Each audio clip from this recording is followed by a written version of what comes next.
Good morning. Today we look at Ecclesiastes 4 through 6. And I struggle trying to write or type Ecclesiastes, and I have to look.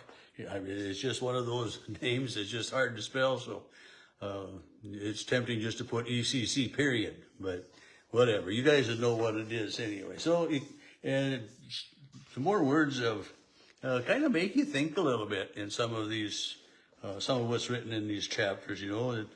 Like chapter 4 begins, I saw all the oppressions that are practiced under the sun. Look at the tears of the oppressed with no one to comfort them. On the side of their oppressors was power with no one to comfort them. And I thought of the dead who had already died, more fortunate than those who live. And, you know, so the people that are oppressed by the power, you know, have no comfort. And the people with power, I mean, they have no comfort. I mean, it's just... Are we ever satisfied? I mean, it's just, it doesn't matter who we are, what we are, how much we have, you know, it's, you know, Solomon, as he wrote this, is looking and observing people and how they continue to strive for happiness, to strive for, you know, whatever it might be. And you know, and it's hard, no matter who you are, no matter how much you have. And it just, you know, it's, you know, how much wealth is enough? I mean, that question is asked a lot, and we're going to address that in just a little bit too. We're talking about wealth and everything. But like verse 4 says, then I saw all the toil and all the skill in work has come from one's person of envy of another. And it's, you know, keeping up with the Joneses. We've all heard that, you know, and we all, you know, want to have. And I remember different times in my life wondering, how can people afford to have? And I still wonder about that, you know, how can people afford to have, you know, so many of the luxuries, so many different things? And, you know, sometimes it's like a deal I saw that, you know, there's a one man leaning against this nice, fancy, expensive vehicle, and another man leaning against an old kind of a beater looking one, you know. And well, the man, you know, leaning against the expensive one, you know, he's got this and this and this, but he's got all of this debt. And this man over here that's leaning against the old kind of clunker, well, that vehicle is paid for. So are other things. And he's got money in savings rather than this pile of debt. And, you know, so appearances can be very deceiving, you know, when we look. And, you know, we don't really know, you know, we have no way of knowing what the others really have, and so much of that. But yet we often look with envy and desire, you know, to have more of what like others do and stuff. And, you know, verse 5 and 6, fools fold their hands and consume their own flesh. Better is a handful with quiet than two handfuls with toil. You know, it's that finding contentment, finding peace and happiness, finding just security in what we have and who we are, and not always having to strive for more. Then verses 9 through 12, you know, two are better than one because they have reward. They can rely on each other, and, you know, if one falls down, the other picks them up, and, you know, we benefit a lot by that. And then the last verse is a threefold cord is not easily broken. And this is one of the images of a marriage, a relationship built on, you know, two people together, husband and wife, and including God in it, you know.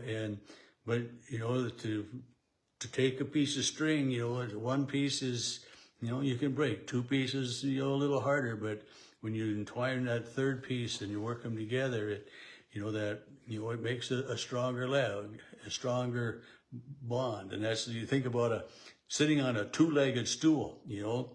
I mean, you're balancing act all the time, but you put the third leg on the stool and it's always sitting, you know, on all three. You know, you put four legs on it, well, you know, it can wobble, but a three-legged stool is always stable on the ground or wherever it's sitting because of the way it's made. And so a threefold cord is not easily broken. And Verse 13, better a poor but wise youth than an old and foolish king who will no longer take advice. You know, advancement sometimes is meaningless, you know, and fame can be temporary and fleeting. You know, we can have, I mean, you think about different people that, you know, are highly acclaimed for whatever ability or something that they have, and then all of a sudden, man, I haven't heard anything about so-and-so, you know, forever. You know, it's just, you know, so fame can be fleeting and everything that way. Chapter 5 begins with, guard your steps when you go into the house of God. To draw near to listen is better than the sacrifice offered by fools, for they don't know how to keep from doing evil.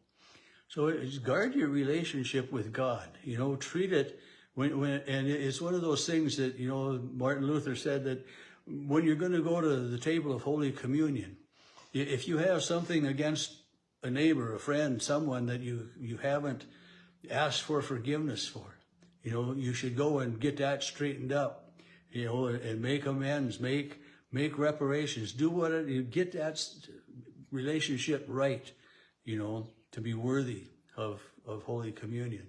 And, you know, we come to Holy Communion table and we confess our sins and we ask for forgiveness, and that's how we keep our relationship with God in that right manner. Knowing that we are sinners, knowing that we are fallible, knowing that we don't live 100% correctly. We just can't. And so we come to God, you know, we draw near to listen, to hear this word of grace, to hear this word of hope, to hear this word of forgiveness. You know, God loves you. God forgives you.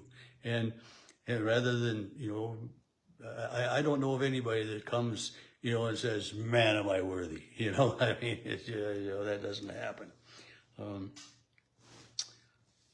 Verse 3 of chapter 5, dreams come with many cares, and a fool's voice with many words. But dreams come with many cares. You know, I thought about that a little bit, and you know, when we hope and when we dream, and you know, and we have our goals. I mean, it causes us to put these. How do we get there? I mean, many cares. I mean, you know, if you want to do this, you got to do this and this and this. You know, so a dream, a goal, a hope, you know, is something to work for in many ways. Verse 4, when you make a vow to God, do not delay fulfilling it, you know. I mean, you know, if you promise God something, you know, don't say, well, I'll do it 2 weeks from now, God. You know, no, it's one of those things that, you know, it's to do now. Starting in verse 8, if you see a providence, you know, wealth oppressing the poor, you know, riches are meaningless, you know, and it doesn't matter how much we have. And verse 10, the lover of money will not be satisfied with money, nor will the lover of wealth be satisfied with gain. And that's, you know, in 1 Timothy chapter 6, he writes, for the love of money is a root of all kinds of evil. It's not the love of money. It isn't money that's the root of evil. It is the love of money. It is the trying to accumulate wealth just for the sake of the show of it, you know, just to have, you know, the lover of money will not be satisfied with money, nor will the lover of wealth be satisfied with gain. You know, there's just never enough. And it's, you know, one of the Rockefellers back in the early 1900s was asked, how much more do you need to be satisfied? Just a little bit more. There's never that satisfaction. And that's what is so important for us to be able to figure out, that, you know, we can be satisfied with what we have. And we're so much better off to be satisfied with what we have. Chapter 6, there's an evil I have seen under the sun, and it lies heavenly. Those to whom God gives wealth, possessions, and honor, so they lack nothing, you know, yet they don't enjoy these things, a stranger will. And that, you know, that reminds me of, you know, the rich man and Lazarus, or Dives in the New Testament, how, you know, the rich man is feasting and just living a life of luxury, and poor Dives is sick man out at the front of the gates got nothing, you know, and he would gladly eat the crumbs of the dogs. And you know, when they both die, you know, the poor man dies, is in heaven, and the rich man is in hell. And there is no breaching those places. So it's, you know, being content with what we have, using what we have to bless others, you know, not just to put it in our pockets and to pad our own pocketbook, but to be able to share, to be community minded is a great thing that way. And you know, verse 12, the last one, for who knows what is good for mortals while they live the few days of their vain life. You know, it's just, I mean, our lives, they're here and they're going to be gone. And when we're gone, hopefully we can leave a legacy, you know, and that legacy hopefully is that our children and our grandchildren have a right relationship with God, know how to live among the people, know how to be a viable part of a loving and caring community rather than just hoarding everything for self. And that's what God would have us do, to care about community and to, you know, to watch out for the poor and the oppressed. And you know, it's hard sometimes to give of ourselves as we should, because we do want to have that keeping up with the Joneses. And that's one of the things that Solomon would say, that's all vanity, keeping up with the Joneses.